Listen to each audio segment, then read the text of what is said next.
Thanks very much, Paul. My topic, say, it's deviating from what I'm doing for the articles and that, but so I'm taking China as a whole and ending up into Guangzhou at the end of the whole process.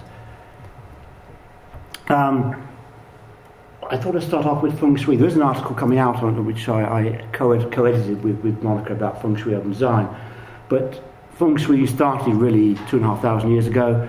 And it's really the art of placemaking effectively, using geomancy rules, basically having places where the mountain is in the north and the sea to the south. And classic examples like somewhere like Beijing, for example, where you've got the mountains to the north of the city, which are defensive, and then the grid settlement is rolls out to beneath that. There's quite a few historic towns in China. I thought I'd pick out one or two. Lijiang, over 1,000 years old, UNESCO World Heritage Site. Just pick out the character of the roofscape there, which is very important. And looking, when you walk around the place itself, clearly the timber-framed buildings are very much still in their original condition. You've got the stone streetscapes as well, which I think all add to that ambience of a quality set of buildings from depicting that sort of era. So I think it's a lot of lessons to be learned by going to places like that as well. One of the things people don't often realise about China is that there are 56 ethnic groups and reckoned to be about 297 living languages in China. The one I've depicted here, I think, is the Lao tribe, about 10 million, which is one of the largest ethnic groups in China. And here's an example of a Xishuangbanna village in Guangzhou province, southwestern China, giving an example of those traditional buildings, which gives very compact, but it gives you a real sense of the streetscape and the urban qualities that those developments had. Another place, Xishuangbanna, no, it's not part of Thailand, Colin, it's actually in China, because, the Dai community in southwestern China do speak Dai, which is very similar to Thai, and the Buddhist, and the typology of the buildings is very similar. So it's quite an interesting place to visit from that point of view. Another area which I've been personally, the water towns. I mean, if you take the triangle from Shanghai, Suzhou to Hangzhou, there are a number of water towns. And what I mean by water towns is basically places, settlements built around canals, a bit like the Venice of the East, effectively. Xishuang had a number of traditional architectural clusters. Again, it's on the World Heritage Site, and there are a number of people there, really, which are still carrying on their traditional ways of life. In fact, we're coming there, sorry to come on to that, but this is a World Heritage Site, and you can see from the quality of the buildings, the canals, a lot of it's very touristy in that, and taking people for boat rides. This is an elderly lady. I was with a friend of mine at the time, and she negotiated a conversation with this elderly lady. She's over 80, she did this building all her life, and we had a tour around the building. I just thought I'd show a couple of slides of the quality of that timber work and the way in which she's still living in it in a traditional sort of way. So, and you move on through the actual town itself in terms of this, the streetscape where all the shops are, still again having the stone floorscape and the individual shops selling their wares. And on the right here you've got a traditional Chinese bridge, for example, stone bridge, and the people ferrying people around as part of that sort of experience. When I was there, I didn't see a single Western person at all. So how many, it's not really on the tourist, although there are Chinese tourists there, of course, but I didn't see any Western tourists at all when I was there. Beijing, some of the traditional developments in Beijing, for example, the hutongs. You've probably heard of the hutongs, small lane-type buildings, again, been around for almost 700 years. There's a few still left, and it's useful to see how the traditional people lived in that part of the big city. Guangzhou, we mentioned earlier on, again, talking about the small conservation area, in fact, within that sort of city. and this is an example of it, showing the village, Zhuliang village of 1879.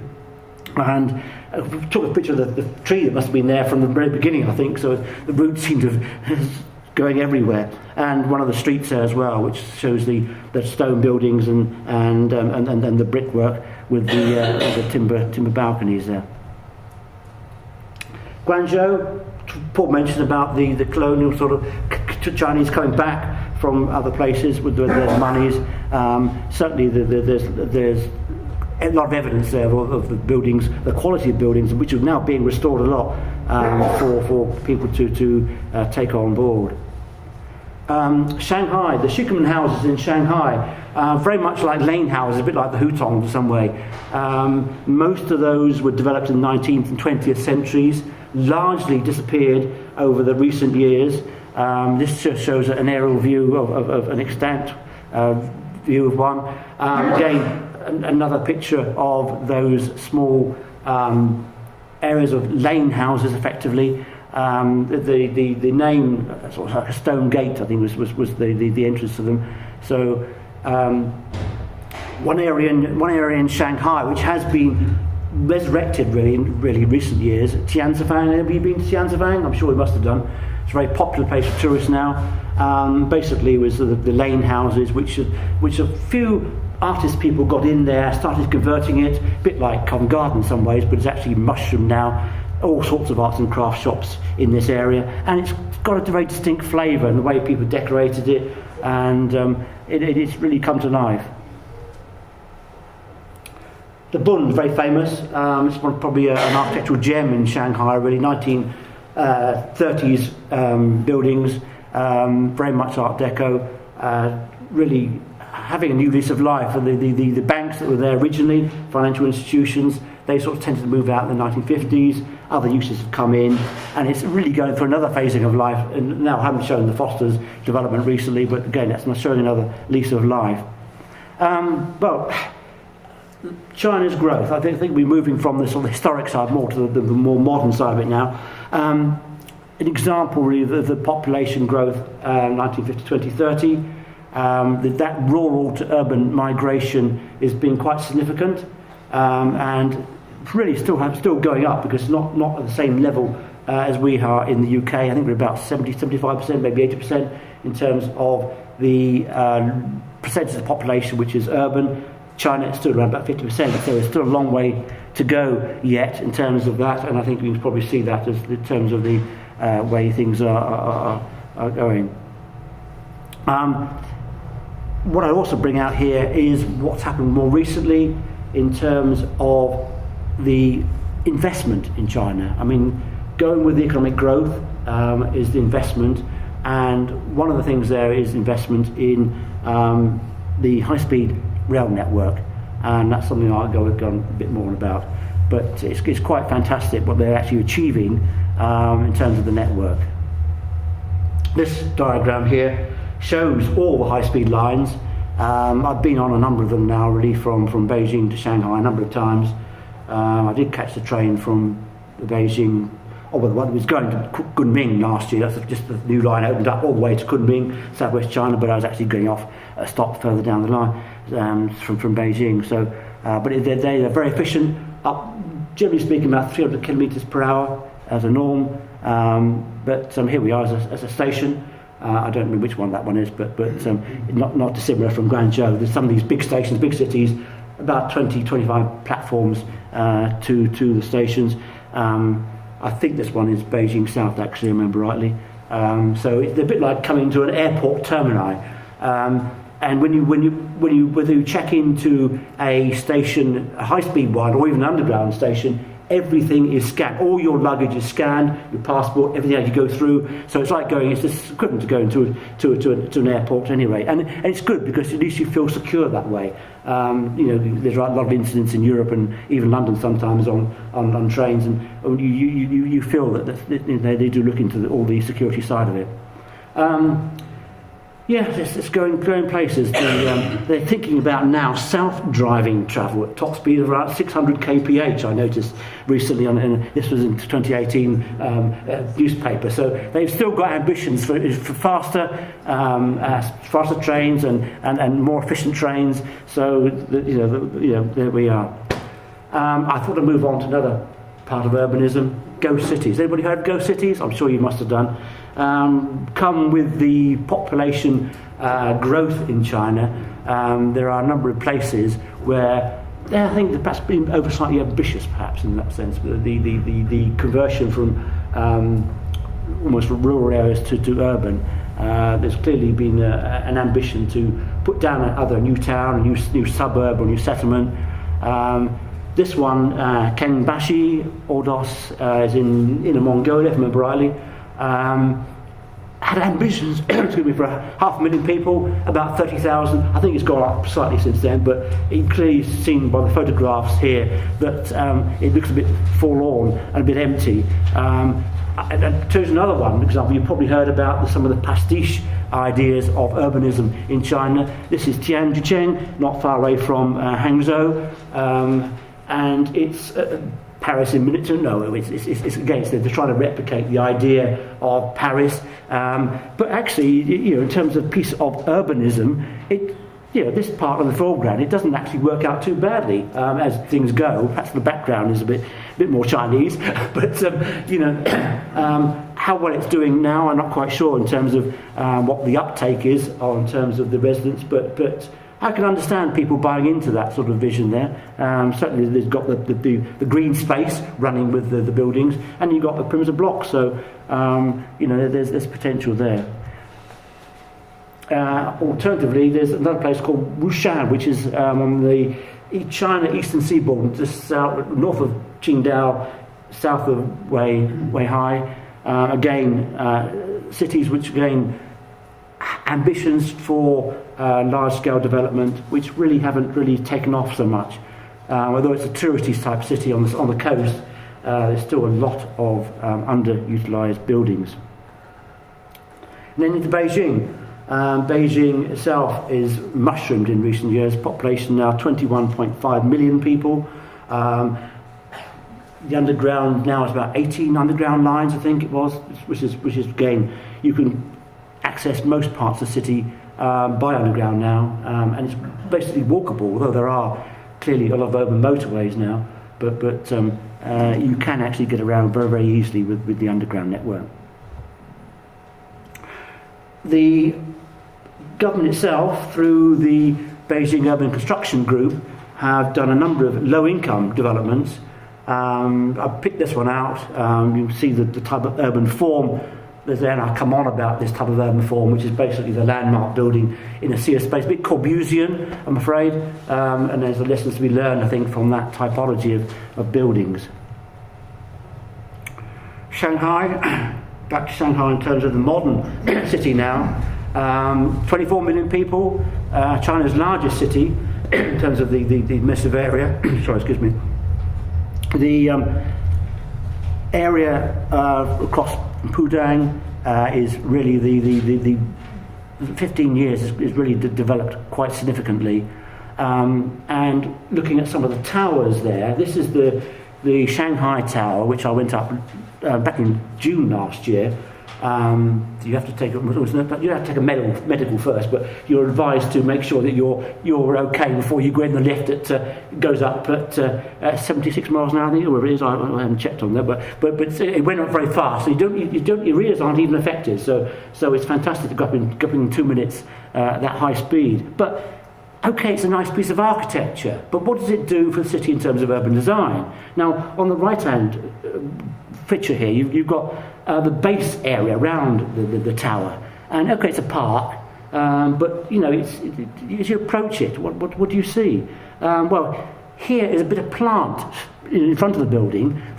Why isn't the plant in the building? Why is it stuck out in the middle of the park, and then put a bamboo screen around it to disguise it, which it seems a bit odd in some way. And here's the entrance to the tower. which is rather a bit like a corporate landscape. So as far as you sort of dive down into the basement there, and then you've got this fast lift. It's hardly an active interface, and doesn't really sort of populate the active space around the building itself. So I think there's certainly some lessons learned in terms of urban design. And even again, you translate that into some of the modern apartment blocks, because again, you've got these rather, around about 36 stories is quite a norm really for some of the residential blocks. And then there's sort of plonked down a sort of uniform height in some places, in a sea of space around. Again, if you're looking at a view of the tall buildings, this is taken from the observation deck of the Shanghai Tower, looking down on the previous tallest buildings in Shanghai, and the way in which those buildings are really sort of defining that sort of area. Basically, the podium with the tower on top. This is another one really showing the Shanghai Tower at the centre, that with Jinmao Tower, which was the previous tallest building in the city. Again, it's basically a series of landmark buildings in a sea of space, and what happens around the base of those towers, I think we have to sort of, question quite substantially. This wasn't very far away from the historic city of Xitang. I thought I'd put that in because I went into, these were brand new houses at the time, 2016, when I was there. I'm showing you the interior specifications, which are fantastic. These are selling for over £1 million at the time, and pounds that is. So they don't come cheap. And I would probably say they're probably, if you were to try and architecturally decide it, it's probably an equivalent, a contemporary equivalent of the either the Hutong or the Xishuangbanna housing of Shanghai, because Xishuangbanna being the stone gate, and then I think that sort of stone entrance is trying a reinterpretation of that. But these are, say, 2016. They're very heavy, quite austere, I think, in terms of the development itself. Guangzhou, third largest city, 15 million people where we went. View from the river itself, looking towards the city. Left-hand side, I think, is the IFC building by Wilkinson Air. Let's have a look. I think there we are. 4.6 metres. Very much a landmark in the city, and it's happened to there's quite a very strong urban space in that part of the city. Ovula, I'd say it was called Ovula, and we walked through there on a number of occasions, and to see the sights of that particular city. But recently, I've noticed from the reports of China that they are taking to look at, re-evaluating some of the things that's happening in Chinese cities, and I've just put in a quote there from the State Council released a set of urban development guidance to try to critically analyse where they're going. And so 7 particular principles there: denser street networks, enforcing urban growth boundaries, mixed use, public transport, historic preservation, architectural quality and energy efficiency. So those are quite important, and in that article they actually refer to this part of Guangzhou, which again is predicated on having a walkable suburb of Guangzhou, and I think that's certainly okay. It's a one-off. You can't say that the whole city's like that by any means, but at least they're sort of, by advertising these things, is setting a new direction of travel with the high-speed trains, the underground. You're plugging in. You don't need a car really. Although when we were travelling around, there's a lot of urban motorways in Guangzhou. I mean, if this goes on in future, this direction, you can see perhaps there might even be a case for taking down some of the urban motorways, and people will be able to walk around the city in a better way. Hong Kong. I thought I'd put in Hong Kong, although of course up until the last 20 years it was really influenced by a lot of the British ideas of urbanism.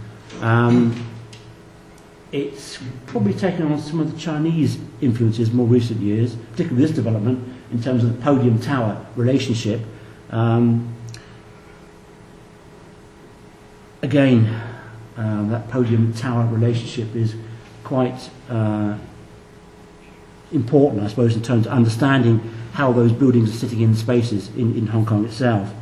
And some of the earlier, perhaps vertical urbanism of Hong Kong, where they're perhaps more, rather than having a tower set in space, where they're more compacted, is probably something to look at. In fact, I've just been reading a book on, it's titled Vertical Urbanism, which I think is quite useful if you want to have a look at that book, because it talks about analysing a way forward and using China as a laboratory for understanding different aspects of urbanism, whether you look at traditional urbanism, you look at the way in which the smart codes have been used, and also to look at the landmark buildings in terms of the podium and the tower in terms of what that does or does not do for the city. And if you start to analyse some of these buildings and strip them back and section through them, I think it's quite useful to see, because what vertical urbanism is attempting to do is to be a design out strategy instead of a static form, distinguish it from other things. And it really, the vertical city is something which is dominant in Hong Kong, and I think it's more prevalent than anywhere else, I think, really. Again, you look at the International Finance Centre building. I mean, here, what is that base of that podium doing? I mean, how is it interfacing with the public realm? It's not really at all. It's just having a blank facade. And here's that typical podium and the cruciform shape. The cruciform shape is a very useful one because you get sunlight into many different aspects of the flats. So it's a critical one to it's very efficient in terms of that. And of course, one thing about trying to densify places is making it much more efficient. So I think we need to one of the lessons is really to consider the spatial transformation of cities through the connected layers. So it's looking at the horizontal connections, the vertical connections, and how these can come together in cities, but also think about how that works in terms of what it does for people moving around, in terms of also for the active edges as well. I just finishing up really on eco towns. I mean, you probably may have read Austin Williams' book, who was in China for a number of years, and I think he mentions about 200 and some odd eco towns or eco cities or whatever in China. Well, I don't think Dongtan's got anywhere at all. I don't think I've been to Shanghai a few times, but I didn't actually go to visit that island where it was supposed to be. But I think Arabs were involved with it, but I don't think it ever got off the ground at all. So I haven't put that one in, but I have put in something about Tianjin, which is next to Beijing. The Singaporean government, or the designers, certainly have been working with the Beijing equivalents to try and think about an ecological way forward in terms of the city. And they divide up the city in terms of different cells, so that there's, I think it's 400 by 400, which is still quite large if you think about it. Each one 200 by 200. That's still large in terms of the UK sort of times the block size. But at least it's probably smaller than what's there at the moment. So there's probably some mileage in that to try and think about the way in which Chinese cities can move forward. Some of the planning principles behind the eco-city, I just go very quickly: land use planning, transport planning, and green and blue network planning. So some of these things they're trying to put these into practice. This is just a CGI visual image of what it might be. Who knows whether it will get built. I haven't been to Tianjin, this part of Tianjin. I went to Tianjin last year, but I didn't go to anywhere where this was being proposed. Another project just announced last year was a new city to the south of Beijing, a city called Xijiang. When it was launched, I think there was a huge impetus of people trying to buy land or readiness for development happening there. So they've published a master plan. I haven't seen the details of that, but they are looking at a series of different aspects of that, which was really, again, I think probably looking at some of the smart urbanism language that come from the USA in terms of how it should move forward. And this is just a headline, really, just to say how they're advertising that and taking it forward in terms of the principles mentioned there. And just a quotation from Michael Sorkin talking about, he's one of the important urban critiques of China, and he's really talking about how you're looking at to take things forward. How good this would be, we'll have to wait and see. I mean, we'll have to keep an eye on Zhongyang, see how it progresses. Here's the sort of master plan of it overall. That's what I could get from the images that was available. But it looks very green and very spacious. But what the actual reality will be, we'll have to wait and see and judge it on its own merits. Thanks very much indeed. Yeah, thanks.